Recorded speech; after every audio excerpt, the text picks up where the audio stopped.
আবু বকর সিদ্দিক মুহাম্মদুর রাসূলুল্লাহ সাল্লাল্লাহু তাআলা আলাইহি ওয়াসাল্লামকে বিশ্বনবী মক্কা থেকে যখন হিজরত করতে চাইলেন, বিশ্বনবী সাল্লাল্লাহু আলাইহি ওয়াসাল্লাম আবু বকর সিদ্দিককে সাথে করে নিয়ে হিজরত করবেন, কিন্তু পথ প্রদর্শক হিসেবে রাস্তা দেখাবে এই জন্যে একজন বিধর্মীকে ভাড়া করেছিলেন।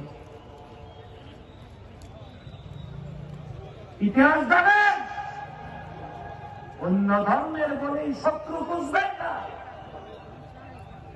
নাম করে দেখুন আব্দুল্লাহ বিন ওয়াইকা, সে মুসলিম না, ইসলাম কবুল করে নাই।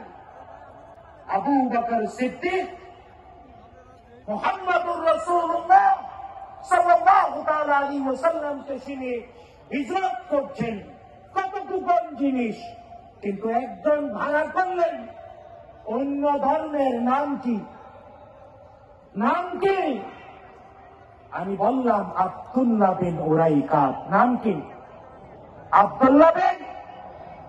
শুধু তাই না, মদিনায় গিয়ে বিশ্বনবী সাল্লাল্লাহু আলাইহি ওয়াসাল্লাম একটি দিন দিয়ে রাষ্ট্র সমাজ প্রতিষ্ঠা করলেন বটে, কিন্তু ওই সমাজে অন্য ধর্মের মানুষরাও ছিল না।